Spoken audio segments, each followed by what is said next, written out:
36వ సంకీర్తన 8వ వచనం అందరం కూడా కలిసి చదువుకుంటాం. 36వ సంకీర్తన 8వ వచనం. నీ మందిరం యొక్క సమృద్ధి వలన వారు సంతృప్తి నొందుచున్నారు. నీ ఆనంద ప్రవాహములోనిది నీవు వారికి రాగించుచున్నావని దేవుని వాక్యం సెలవిస్తున్నాం. చిన్న ప్రార్థన చేసుకున్నాం. ప్రభు యొక్క సహాయం కొరకు పరిశుద్ధులైన తండ్రి, ప్రేమ కలిగిన ప్రభావ, కృప కలిగిన దేవా, మీకు వేలాది వందనాలు స్తుతులు తెలుస్తున్నాం. ప్రభావ అయినా తండ్రి దేవ యొక్క సంకీర్తనలో ఉన్నటువంటి సంభవాన్ని ప్రభావ మీరే సహాయం చేయండి. ప్రభావ అయినా మీ యొక్క ప్రభావ అల్పున అయోగ్యుడైన ప్రభావ అతను మీకు సిరువు చాటును వరకు వచ్చిన మీ నోటు కూరగా వాడుతుంది. ప్రభావ మీరే సహాయం చేయండి. ప్రభావ మీకు ధర్మశాస్త్రంలో ఉన్నటువంటి ఆశ్చర్యకర సంగతులు మేము గ్రహించలాగిన మా యొక్క మనోనేతలు వెలిగించి సహాయం చేయండి. ప్రభావ నాన్న ఇప్పుడు ఆధిపత్యం వహించి మహిమాగంత ప్రభావాలు మీరే పొందుకున్నామని యేసు నామములో వేడుకుని ప్రార్థిస్తున్నాం తండ్రి, ఆమేన్. ఈ యొక్క భాగంలో పరిశుద్ధులైనటువంటి మరి ఈ భాగంలో మాట్లాడుతూ దావీదు రాసిన సంకీర్తన 36వ సంకీర్తనలో ఆరాధించడం కొరకే ఈ మాటలు. అయితే ఈ ఆరాధన 3 రకాలుగా మనం ఆరాధన చేయవచ్చండి. కాబట్టి ఒకటి జరిగిన దాని కొరకు జరిగిన దాని గురించి ఆరాధించవచ్చు, రెండవది జరుగుతున్నది, మూడవది జరగబోయే వాటి గురించి కూడా అన్ని రకాల 3 రకాలలో మనం ఆరాధన చేయవచ్చు అన్నమాట. కాబట్టి జరిగినది కూడా మరి నీ నా జీవితంలో దేవుడు ఏం జరిగించాడో, ఎందుకు మనం దేవుడిని ఆరాధించాలి, కృతజ్ఞతాస్తుతులు చెల్లించాలనేటువంటిది మొదటి తలంపు. రెండవది అయితే మరి అందుకు present tense, past tense, future tense అంటారు ఇంగ్లీష్లో. కాబట్టి మరి అట్టి విధంగానే మరి రెండవదిగా చూస్తే మనం జరుగుతున్నది అన్నమాట. ప్రెజెంట్ టెన్స్ ఇప్పుడు జరుగుతున్నది. ప్రభా ఇంతవరకు కూడా ప్రభు నన్ను కాపాడేవు, ప్రభా నీ మందిరాన్ని నన్ను తీసుకొచ్చినావు ప్రభా అని ప్రభువుని మనం ఆరాధించాలి. మూడవది జరగబోయేది. ప్రభువానైనా మరి మీ యొక్క పరలోక రాజ్యం కొరకే ప్రభు నన్ను కూడా సిద్ధపరచు ప్రభా, మీకు వాక్యం పోగొట్టుకోకుండా ప్రభు మీకు మందిర సమృద్ధిలో ప్రభు మేము కూడా జీవించలాగా సహాయం చేయ ప్రభు అని మరి అటు విధంగా కూడా మనం ప్రభుని ఆరాధించాము. అయితే మరి భక్తులైనటువంటి దావీదు తన అనుభవంలో మాట్లాడుతున్నటువంటి మాట అంటే నీ మందిరం యొక్క సమృద్ధి వలన వారు సంతృప్తి నొందుచున్నారు. కాబట్టి సంతృప్తి ఎక్కడ ఉంటుంది? దావీదికి మరి దేవుని యొక్క దావీదు మరి సింహాసనం మీద కూర్చున్నా కూడా తనకి సంతృప్తి సంతోషం లేదట. కాబట్టి దేవుని సన్నిధికి వచ్చినప్పుడు ఉండేటువంటి సంతోషం సంతృప్తి ఎంతో గొప్పదంట. కాబట్టి మనకి కూడా ఇట్లు అన్నీ ఉంటాయి. కాబట్టి అన్నీ ఉంటాయి, మరి తినడానికి ఉండటానికి అన్నీ కూడా మరి ఉంటాయి, పండ్లు ఉంటాయి, మరి పప్పులు అన్నీ ఉంటాయి. కానీ మరి ఆయా సందర్భాలు మనం తిన్నామన్నమాట. కాబట్టి దేవుని సన్నిధికి వచ్చినప్పుడు చక్కగా సంతోషం ఉంటుంది, ఎంతో ఆనందం ఉంటుంది. అందుకు దావీదు తన అనుభవంలో నీ మందిరం యొక్క సమృద్ధి వలన వారు సంతృప్తి నడుస్తున్నారు. దేవుని మందిరంలో ఏముంటుంది?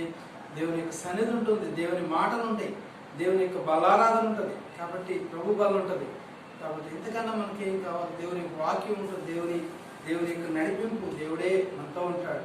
కాబట్టి అందుకనే దావీదు తన అనుభవంలో మాట్లాడి నీ మందిరం యొక్క సమృద్ధి వలన వారు సంతృప్తి నొందుతున్నారు. కాబట్టి సంతృప్తి, ఒకప్పుడు మన సంతృప్తి లేదు, సంతోషం లేదు, అంతకన్నా కూడా. అయితే దేవుని సన్నిధికి వచ్చినప్పుడు మనకి దేవుడు గొప్ప సంతోషాన్ని, సంతృప్తి ఇచ్చాడు.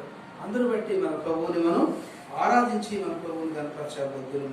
కాబట్టి దావీదు తన అనుభవం ఈ మాటని మన గమనాగంలో ఎందుకని 23వ సంకీర్తన చదవండి. 23వ సంకీర్తన 5వ వచనంలో 23వ సంకీర్తన 5వ వచనం 5-6 వచనంలో చదివి, నా శత్రువులు ఎదుట నీవు నాకు భోజనం సిద్ధపరచుదు, నూనెతో నా తల అంటి ఉన్నావు, నా గిన్నె నిండి పొరుచున్నది, నేను బ్రతుకు దినములన్నీ కృపాక్షేమములే నా వెంట వచ్చును, చిరకాలము యెహోవా మందిరములో నేను నివాసం చేసేటప్పుడు. ఎంత భాగ్యం చూసారా దావీదు తన అనుభవంలో తను మాట్లాడుతున్నటువంటి మాట ఏంటంటే దేవునికి మందిరంలో చిరకాలము యెహోవా మందిరంలో నేను నివాసం చేస్తానన్నాడు. కాబట్టి ఎంత భాగ్యం. కాబట్టి ఇలాంటి తృష్ణ, ఇలాంటి ఆశ, ఇలాంటి కోరిక దావీదు తన అనుభవంలో మరి మాట్లాడుతున్నారు. తనకున్నటువంటి తన యొక్క మరి దేవుడు ఇచ్చినటువంటి మరి తనకి సింహాసనం కన్నా కూడా దేవుడు తనకు మంచి గొప్ప పరిపాలన ఇచ్చాడు. పరిపాలన కన్నా కూడా దేవుని సన్నిధిలో ఉండేటువంటి గొప్ప సంతోషాన్ని తను కనుగొన్నటువంటి వాడు ఉన్నాడు. అందుకనే దేవుని మందిరంలో ఎంతో సంతోషము, సంతృప్తి ఉంటుందంట. కాబట్టి ఎక్కడ కూడా లేని సంతృప్తి. కాబట్టి మరి మనం అడుగుతాం, అయితే నీ నా జీవితంలో కూడా ప్రభు ఈ మాటని మన గమనంలోనికైనా తీసుకొస్తా ఉన్నారు. అది దావీదు కూడా ఇటు విధంగా అంటున్నాడు, నేను బ్రతుకు దినములన్నయు కృపాక్షేమములైన వెంట వస్తాను. కాబట్టి నేను ప్రతిదినములన్నా కూడా కృపాక్షరమైన నా వెంట వచ్చును, నూనెతో నా తల అంటి ఉన్నావు, నా గిన్నె నిండి పొర్లుచున్నది. దేవుని సన్నిధికి వచ్చినప్పుడు మనకు ఎంతో దీవెనలు, ఆశీర్వాదములు, దేవుని యొక్క బ్లెస్సింగ్స్ అన్ని కూడా సమృద్ధిగా ఉంటాయి. కాబట్టి దేవుడు ఎన్ని సమృద్ధికి ఇచ్చినప్పుడు మరి మందిరానికి రావడం కూడా మరి మర్చిపోకూడదు. కాబట్టి దేవుని మర్చిపోకుండా దేవుని మరి కాదనుకోకండి. అయితే దేవుని యొక్క సన్నిధిలో ఉన్నటువంటి సంతోషం గురించి మరి భక్తుడు, నీ మందిరం యొక్క సమృద్ధి వలన వారు సంతృప్తి నందుచున్నారు. కాబట్టి గొప్ప సంతృప్తి, గొప్ప సంతోషాన్ని దేవుని యొక్క మందిరంలో, దేవుని సన్నిధిలో దేవుడు మనకి ఇచ్చేటువంటి గొప్పవాడు ఉంటున్నాడు. అందుని బట్టి మన ప్రభువుని మనం ఆరాధించి మనం మన ప్రభువుని గణపరచ బద్ధులమైన. నీ ఆనంద ప్రవాహంలోనిది నీ వారికి రాగించుచున్నావు. నీ యొక్క ఆనంద ప్రవాహంలోనిది నీ యొక్క వాక్యం చేత మరి నీ యొక్క మరి మీ యొక్క మాటల చేత నీ బిడ్డల్ని సంతృప్తి పరుస్తున్నావయ్యా.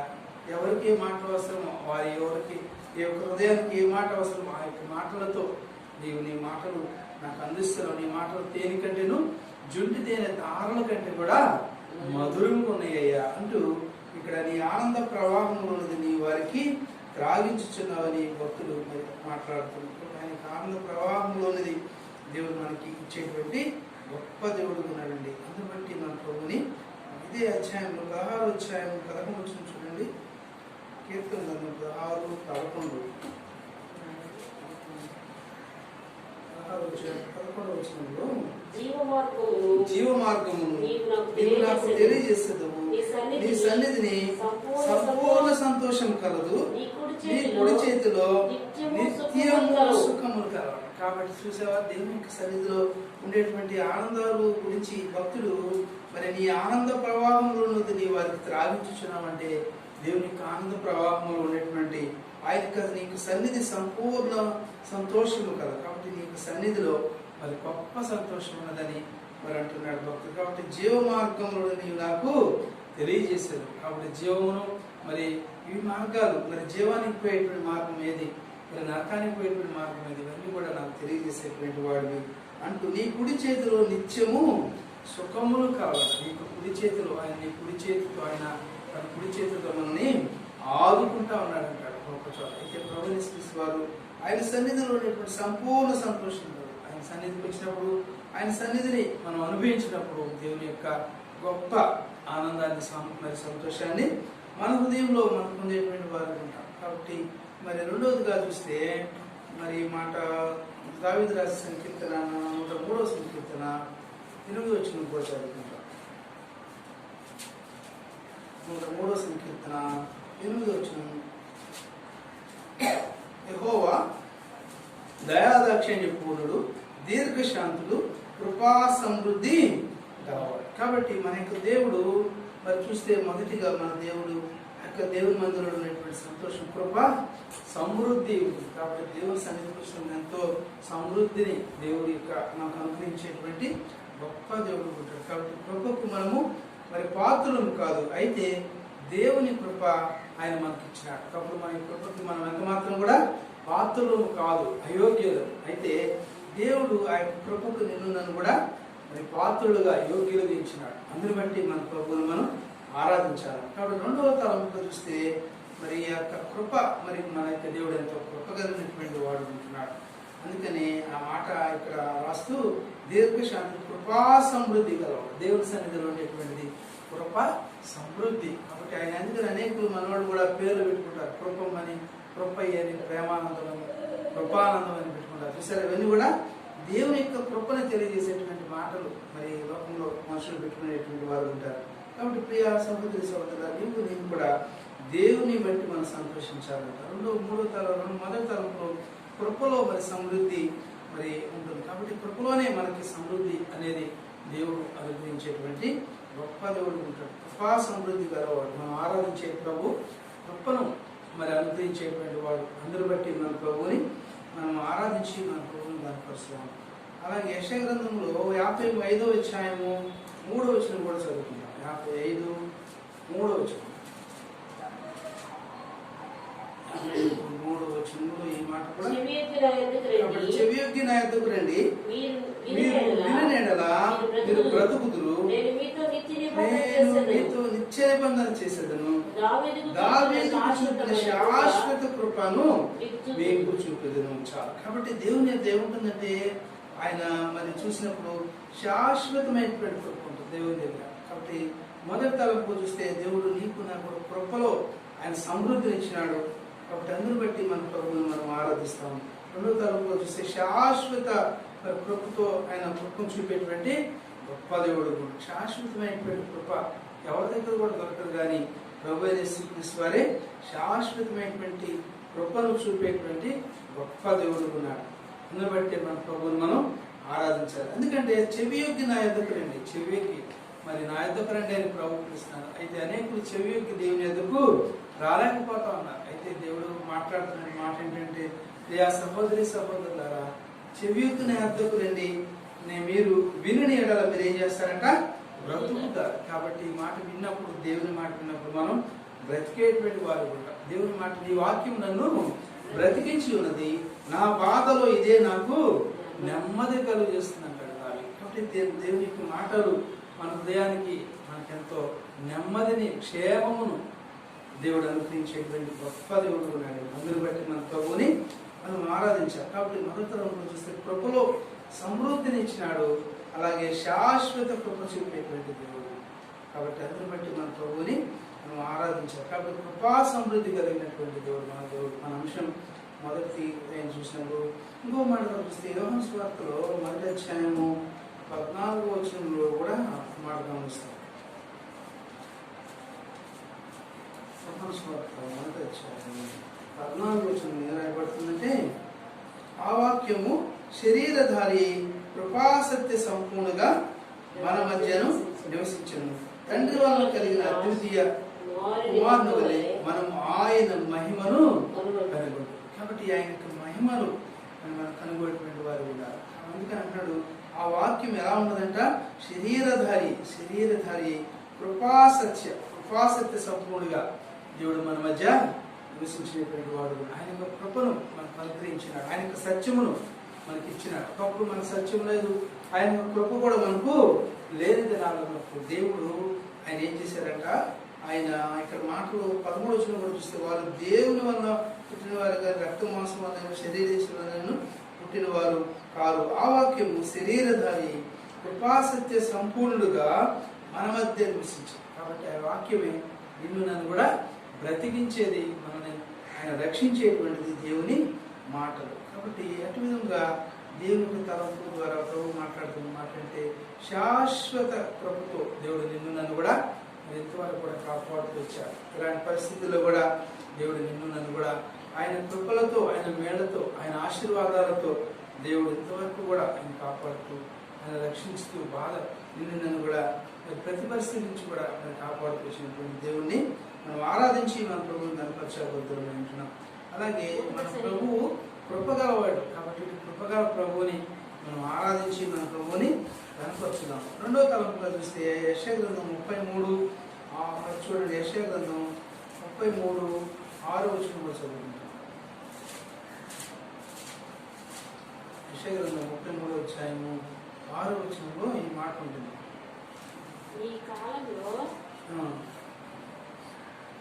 ఈ కాలంలో నియమింపబడిన స్థిరముగా ఉండును, రక్షణ బాహుళ్యమును బుద్ధి జ్ఞానము సమృద్ధియు కలుగు. యెహోవా భయము వారికి ఐశ్వర్యం ఇస్తుంది. మూడో తలంపుగా చూస్తే దేవుడు మనకి ఏమి ఇస్తాడని చూస్తే, ఆయన యొక్క కృప, ఆయన కృపను బుద్ధిని ఇచ్చేటువంటి వాడుకున్నాడు. కాబట్టి బుద్ధి జ్ఞానముల సమృద్ధి దేవుడు మనకి ఇచ్చేటువంటి వాడుకుంటా ఉంటాడు. అందుని బట్టి మన ప్రభుని మనం ఆరాధించాలి. ఈ మాటలో ఆయన అంటున్నాడు కదా, రక్షణ బాహుళ్యమును బుద్ధి జ్ఞానముల మరి సమృద్ధి. కాబట్టి సమృద్ధి మరి దేవుని వల్లనే మనకి అనుగ్రహించబడతా ఉంది. కాబట్టి నీకు మంచి బుద్ధి కావాలన్నా, మంచి మరి జ్ఞానం కావాలన్నా వాడు దేవుడే వృద్ధి పరిచేటువంటి వాడు ఉంటాడు. దేవుని ఎందుకు వచ్చినప్పుడు అవన్నీ కూడా మనకి దేవుడు అనుగ్రహించేటువంటి గొప్ప దేవుడు ఉంటాడు. అందుని బట్టి మన ప్రభువుని మనం ఆరాధిద్దాం. మరి ఆయన ఇచ్చిన, ఆయన అయితే మరి ఏ సమృద్ధి ఇచ్చినాడని మనం చూస్తే, బుద్ధి జ్ఞానముల సమృద్ధి ఇచ్చినాడు. అలాగే మనం మాట్లాడుతున్నప్పుడు ప్రభు మాట్లాడుతున్నటువంటి మాట ఏంటంటే, ప్రభు యేసుక్రీస్తు వారికి 33వ అధ్యాయం 6వ వచనం ద్వారా ఈ నా జీవితాన్ని ఆయన మాట్లాడుతూ ఆయన మనకు హృదయాలను తీసుకొస్తున్నటువంటి తలంపు. మరి 3వదిగా చూస్తే మొదటి రాజుల గ్రంథం 3:12 మొదటి రాజుల గ్రంథం 3వ అధ్యాయం 12వ వచనంలో కూడా ఈ మాటను మనం చూస్తాం. 3వ అధ్యాయం 12వ వచనం, నేను ఇలాగ అడిగినందున నీ మనవి ఆలకించుచున్నాను, బుద్ధి వివేకములు గల హృదయం నీకు ఇచ్చుచున్నాను. పూర్వీకులలో నీ వంటి వాడు ఒక్కడును లేడు, ఇక మీదట నీ వంటి వాడు కూడా ఉండడు. కాబట్టి 3వ తలంపుగా ప్రభువుని వారు మనకి ఏమిస్తున్నాడంట? జ్ఞానము. కాబట్టి జ్ఞాన సమృద్ధిని దేవుడు మనకి ఇచ్చేటువంటి వాడు. ఒకప్పుడైతే మనకు జ్ఞానం లేదు, కాబట్టి దేవుని యొక్క జ్ఞానము బట్టి దేవుని మనం ఆరాధించాలి. ప్రభువుని ఇచ్చిన జ్ఞానముకై నీకు వందనాలు, స్తోత్రాలు ప్రభువా అని మన ప్రభువుని హృదయమాలు కూడా ఆరాధించి మన ప్రభువుని మనం కనపరచాలని దేవుడు కోరుకుంటా ఉన్నారు. అలాగే ఆయన అంటున్నాడు కదా, బుద్ధి వివేకములు సమృద్ధిగా ఇస్తున్నారు. కాబట్టి బుద్ధి లేనటువంటి వారిగా మనం జీవించాం లోకంలో. మరి అయితే దేవుడు నీకు నాకు తన యొక్క మంచి బుద్ధిని, మరి వినుబుద్ధి పుట్టించాడు. దేవుని యొక్క మాటలు, ఒకప్పుడు దేవుని మాటలు వినాలంటే మనకి ఇష్టం ఉండేది కాదు. అయితే మన ఈ లోకంలో ఉన్నటువంటి మాటలు, లోకంలో ఉన్నటువంటి పాటలు అవన్నీ అయితే చక్కగా వింటాం, చెవులు ఎక్కువపడుతున్నాయి. అయితే అవన్నీ కూడా వినకుండా దేవుడు ఏం చేశాడంట? మంచి దేవుని యొక్క మాటలు వినేటువంటి మంచి బుద్ధిని దేవుడు మనకు అనుగ్రహించాడండి. అందుని బట్టి మన ప్రభువుని మనం ఆరాధిస్తాం. కాబట్టి బుద్ధి వివేకము గల హృదయము ఇచ్చుచున్నాను అని దేవుడు మాట్లాడతాడు. బుద్ధి వివేకాలు మరి ఎక్కడ దొరుకుతాయి అంటే, ఎక్కడ కూడా దొరకదు, దేవుని యొద్ద మాత్రమే అవి మనకు లభించేటువంటిదిగా ఉన్నాయి. కాబట్టి ఇట్టి విధంగా దేవుడు నిన్ను నన్ను కూడా పోషిస్తూ నేను కాపాడుతూ రక్షిస్తున్నటువంటి గొప్ప దేవుడుగా ఉన్నాడు. అలాగే మరొక మాట గమనించండి. ఇర్మీయా గ్రంథం 33వ అధ్యాయం 6వ వచనంలో, ఇర్మీయా గ్రంథం 33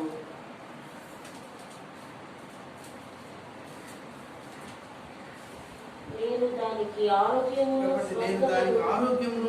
స్వస్థతను మరలా రప్పించుచున్నాను, వారిని స్వస్థపరచుచున్నాను, వారికి సత్య సమాధానములను సమృద్ధిగా బయలుపరుచున్నాడు. కాబట్టి 4వ తలంపుగా చూస్తే దేవుడు మనకి ఏమి అనుగ్రహిస్తా ఉన్నారయ్యా అని మనం చూస్తే ఆయన అంటున్నాడు ఇర్మీయా గ్రంథం 33:6 వచనం ప్రకారం, నేను దానికి ఆరోగ్యమును. కాబట్టి ఆయన కలుగు చేస్తాను. కాబట్టి అప్పుడు మనకి ఆరోగ్యం లేదు, అనారోగ్యంతో ఉన్నాం.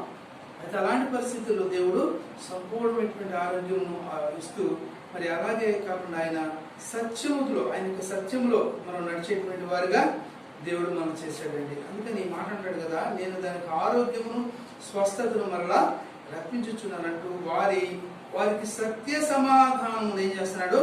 సమృద్ధిగా బయలుపరుస్తాడు. అంటే సత్య సమాధానములతో ప్రభువారే సత్యమయ, ప్రభుయేసే సత్యమయ, ప్రభులోనే స్వతంత్రమయ అనే ఒక పాట ఉంది. కాబట్టి ప్రభుయేసే సత్యం, ఇప్పుడు సర్వసత్యంలోనికి దేవుడు నిన్ను నన్ను కూడా నడిపిస్తూ వస్తున్నాడు. అందుని బట్టి మన ప్రభువుని మనం ఆరాధించాలి. కాబట్టి నేను దానికి ఆరోగ్యమును కలుగు చేస్తానంటూ దానికి సత్య సమాధానము దేవుడు ఇంతవరకు కూడా సమాధానాన్ని సమృద్ధిగా మనకి ఇచ్చాడండి. అందుని బట్టి మన ప్రభువుని మనం ఆరాధించాలి. కాబట్టి సత్య మరి సమాధానం ఇచ్చినాడు. 4వ తలంపులో చూస్తే సత్య సమాధానంతో దేవుడు మనకు అనుగ్రహించినాడు. అందుని బట్టి మన ప్రభువుని మనం ఆరాధిస్తాం. ఇంకా ఆరాధన వర్తమానంలో దేవుడు నీతో నాతో కూడా మాట్లాడుతున్నటువంటి మాటల ద్వారా మన ప్రభువుని ఆరాధించి కనపరచాలి. కాబట్టి ఇలాంటి వారిగా నేను కూడా జీవించాలని కోరుకు. అలా ఫిలిప్పీ పత్రికలో చూస్తే సమాధాన సమృద్ధి ఇచ్చాడు. అయితే ఫిలిప్పీ పత్రిక 1వ అధ్యాయము 20వ వచనం కూడా చూస్తే, 1వ అధ్యాయము 21వ వచనంలో,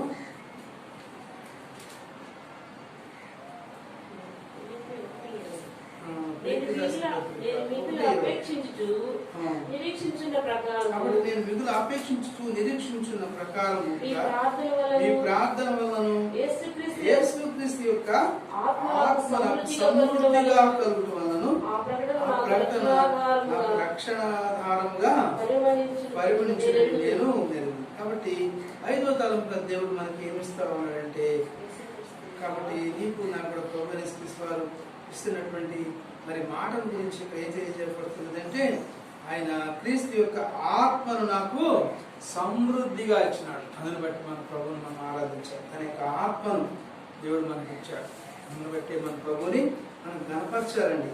నీ నరుని ఆత్మ యెహోవా పెట్టిన దీపమని మనం దేవుని వాక్యంలో అనేక పర్యాలు మనం చూస్తాం. అయితే ఈ మాట చూసినప్పుడు ఆత్మ సమృద్ధిని ఇచ్చాడు. మనం ప్రభువుని ఆరాధించడానికి గల కారణం ఏంటంటే, దేవుని సన్నిధిలో ఉండేటువంటి సంతృప్తిలో మరి 5వ తలంపుగా మరి చూసినప్పుడు ఆత్మ సమృద్ధిని ఇచ్చాడు. దేవుని యొక్క ఆత్మను మనకు మెండుగా అనుగ్రహించాడు. దేవుని ఆత్మ ద్వారానే నీవు నేను కూడా దేవుని కార్యాలు మనం చూడగలుగుతాం. ఆ యొక్క ఆత్మ ద్వారా మరి దేవుని యొక్క నడిపింపును బట్టి నీవు నేను కూడా అనేక ప్రార్థన కూడా చేయగలుగుతాం అన్నమాట. అందుకని ఈ మాట మరొకసారి మనం చదువుకుంటే, నేను మిగులు అపేక్షించుచు నిరీక్షించుచున్న ప్రకారముగా మీ ప్రార్థనలను యేసుక్రీస్తు యొక్క ఆత్మ నాకు సమృద్ధిగా కలుగుట వలన.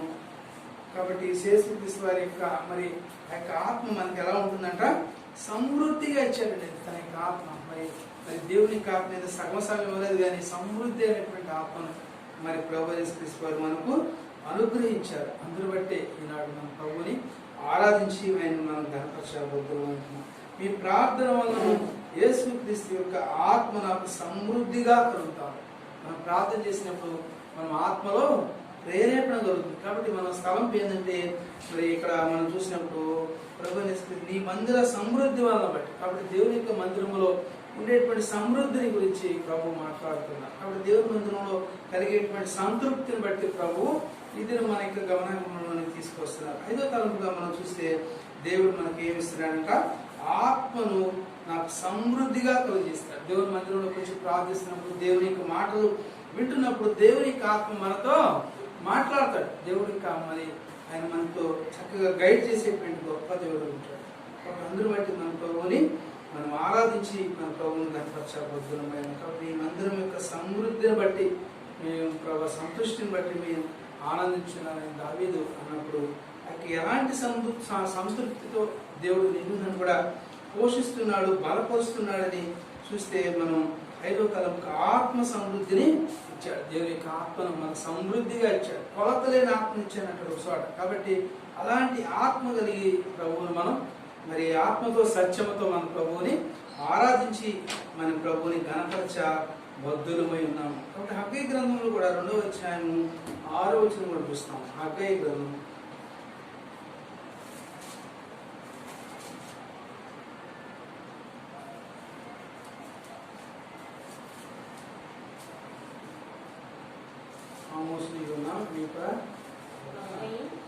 హగ్గయి గ్రంథంలో మాట చదివి సహాయం చేయండి. 2వ అధ్యాయం 6వ వచనం.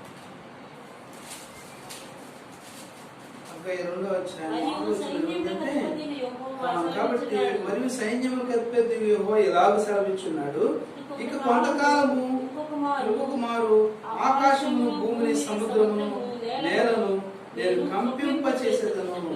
కాబట్టి నేను మరొకసారి మరి ఏం కంపింప చేస్తానని చెప్తున్నాడు దేవుడు. ఇంటి విధంగా ప్రభువైన యేసుక్రీస్తు వారి అగ్ని ద్వారా మరి దేవుడు మరి మాట్లాడుతున్నాడు. ఈ మాట మరి హగ్గయి గ్రంథంలోనే 2వ అధ్యాయము 6వ వచనం ద్వారా ప్రభు మన యొక్క గమనానికి ఆయన తీసుకొస్తున్నాడు. లేఖన భాగం అంతా స్పష్టంగా ఉన్నదంటే ఆయన అంటున్నాడు, మరి పై భాగంలో చూస్తే నా ఆత్మ మీ మధ్యలో ఉన్నది కనుక భయపడకూడదు. కాబట్టి దేవుని సన్నిధిలో ఏముంటుందంట, దేవునికి ఆత్మ సంచారం ఉంటుంది మన మధ్య. కాబట్టి మనం ఏ విషయాల్లో కూడా భయపడవలసిన పని మరి అంత మాత్రం కూడా లేదంటూ ఈ మాటని ఆ మాటకు జోడిస్తూ, మరియు సైన్యములకు అధిపతి యెహోవా సెలవిచ్చినటువంటి ఏంటంటే, ఇక కొంతకాలము ఇంకొక మారు ఆకాశమును భూమిని సముద్రమును నేలను నేను కంపింపజేస్తానన్నాడు. మరొకసారి కంపింపజేస్తాను. కాబట్టి దేవుని కూడా ప్రభువులు ఎంతో భయముతో భక్తితో మరి మనకి ఇచ్చినటువంటి ఆ యొక్క ఆత్మను మనం కాపాడుకున్నప్పుడు దేవునిలో మనం భద్రపరచబడేటువంటి వారు ఉంటామండి. కాబట్టి దేవుని ఆత్మను మనం ఆర్పకూడదు. కాబట్టి మరి ఆత్మను ఆర్పకుడి అంటాడు. దేవునికి ఇచ్చినటువంటి పరిశుద్ధాత్మను ఆత్మ మాకండి, అణిచివేయమాకండి. ఆత్మను వెలుగనివ్వండి. దేవునిలో చక్కగా ఉన్నప్పుడు అనేకులకు మరి వెలుగుగా నువ్వు జీవించు, అంతేగాని చీకటిగా మాత్రం ఎంత మాత్రం కూడా జీవించు. దేవుడు వెలుగై ఉన్నాడు కాబట్టి ఆయన ఎంత మాత్రం కూడా చీకటి లేదంటాడు. కాబట్టి ఆయన మాత్రం ఎంత మాత్రం కూడా చీకటి లేదని దేవుని వాక్యంలో మనం చూస్తాం. మరి దేవుని ఆత్మను ఆత్మనాకండి. లోకాసు వార్తలో కూడా 10వ అధ్యాయము 19వ వచనంలో చూస్తే, లోకాసు వార్త 10:19లో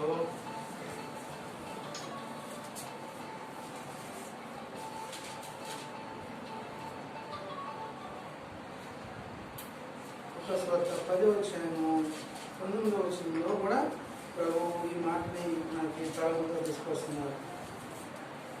లోకాసు వార్త 10వ అధ్యాయం 19వ వచనం కూడా చదవండి. ఇదిగో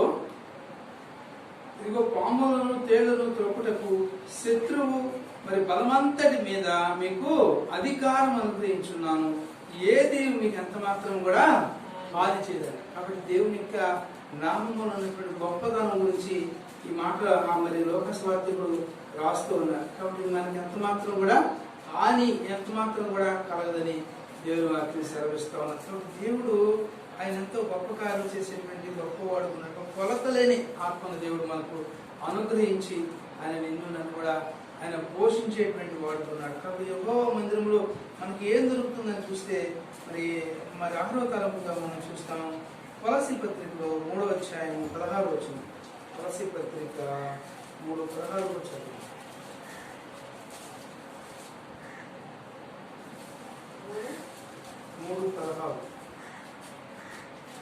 సంగీతములతోనూ కీర్తనలతోనూ ఆత్మ సంబంధమైన పద్యములతోనూ ఒకరికొకడు బోధించు బుద్ధి చెప్పుకుంటూ కృపాసహితముగా మీ హృదయములలో దేవుని గురించి గానం చేయొచ్చు సమస్త విధమైన జ్ఞానంతో క్రీస్తు వాక్యము మీలో సమృద్ధిగా నివసింపనీయుడి. కాబట్టి మరి కొలస్సీ సంఘానికి రాష్ట్ర అపోస్తలుడైన పౌలు యొక్క 3వ అధ్యాయంలో ఈ యొక్క మాటని ప్రభు మన గమనంలోనికి ఆయన తీసుకొస్తున్నటువంటి గొప్ప దేవుడు కూడా 16వ వచనంలో చూస్తే మరి ఎలా ఉండాలంటే మనం సంగీతములతోనూ కీర్తనలతోనూ ఆత్మ సంబంధమైన పద్యములతోనూ ఒకరికొకరు ఏం చేసుకోవాలట, బోధించు బుద్ధి చెప్పుకోవాలి. ఏ విషయాల్లో మనం బోధించుకోవాల్సిన వారం విన్నాం, ఏ విషయాల్లో బుద్ధి చెప్పుకోవాల్సిన వారం విన్నాం.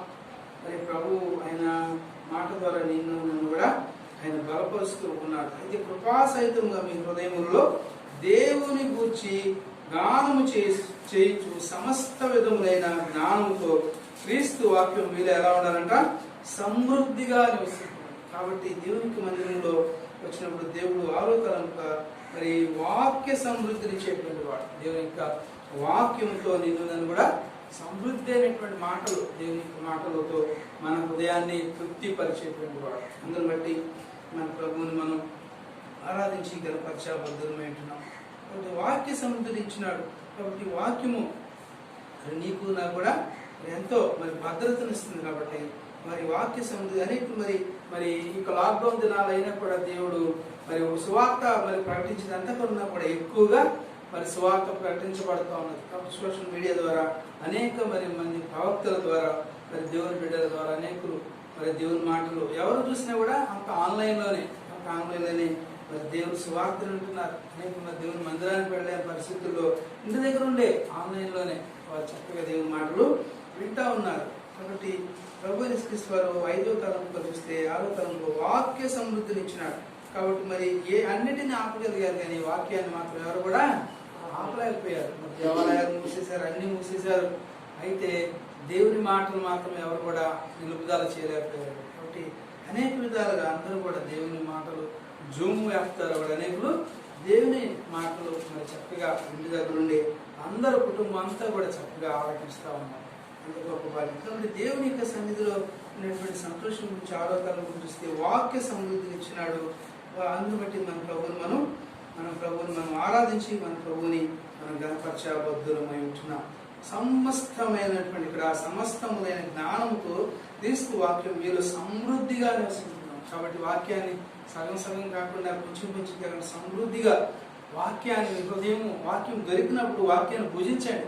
చక్కగా వాక్యాన్ని నీ హృదయం ఆహారం కూడా హృదయానికి తీసుకున్నప్పుడు నీ హృదయాలతో సంతోషము నెమ్మదిని మరి అనుగ్రహించేటువంటి గొప్ప దేవుడు. కాబట్టి దేవుని మందిరంలో ఉండేటువంటి నీ మందిరంలో మరి ఉండేటువంటి సమృద్ధి వల్ల మేము ఏం చేస్తున్నామంట, సంతృప్తి చెందుతున్నామని దావీదు అంటున్నాడు. కాబట్టి దేవుని యొక్క మందిరంలో ఉండేటువంటి సమృద్ధి బట్టి మనము సంతృప్తి చెందేటువంటి వారిగా ఉంటామని అటువంటి అంశంలో నేను కూడా ఇక 5వ 6వ తరముగా మరి చూస్తే వాక్య సమృద్ధిని మనకి ఇచ్చినాడు. అందుని బట్టి మన ప్రభువుని మనం ఆరాధించి మన ప్రభువుని కనపరుస్తాం. 119వ సంకీర్తనలో 9వ వచనంలో కూడా మనం చూస్తాం. 119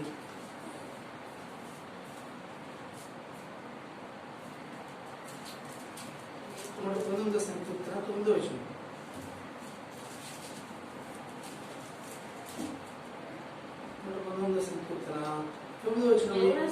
కాబట్టి యవనస్తులు దేని చేత తమ నడతను శుద్ధిపరచుకుందరు, ఈ వాక్యమును బట్టి దాన్ని జాగ్రత్తగా చూచుకున్న చేతనే కదా.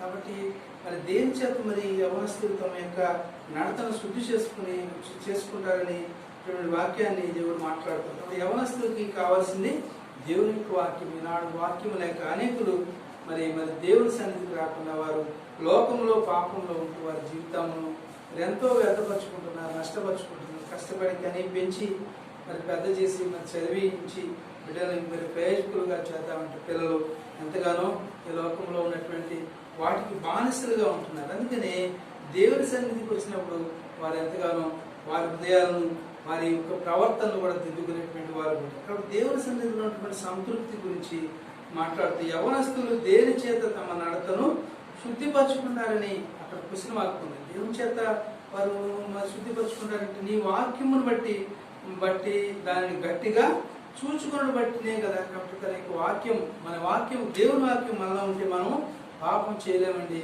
ఏది కూడా మనం చేయలేం. కాబట్టి దేవుని వాక్యం మనల్ని గర్దిస్తూ ఉంటుంది, మనం గుచ్చుతూ ఉంటుంది వాక్యం. కాబట్టి దేవుని యొక్క వాక్యము ఎలా ఉంటుంది అంటే 2 అంచులు కలిగినటువంటి ఖడ్గముగా ఉంటుంది అన్నమాట, వాడి అయిన ఖడ్గము. కాబట్టి నిన్ను నన్ను కూడా వాక్యముతో దేవుడు చక్కగా మాట్లాడతాడు అన్నమాట. ఆయన వాక్యం ద్వారానే ఆయన నిన్ను నన్ను కూడా మరి అటు విధంగా మరి చూసేటువంటి వాడు ఉంటాడు.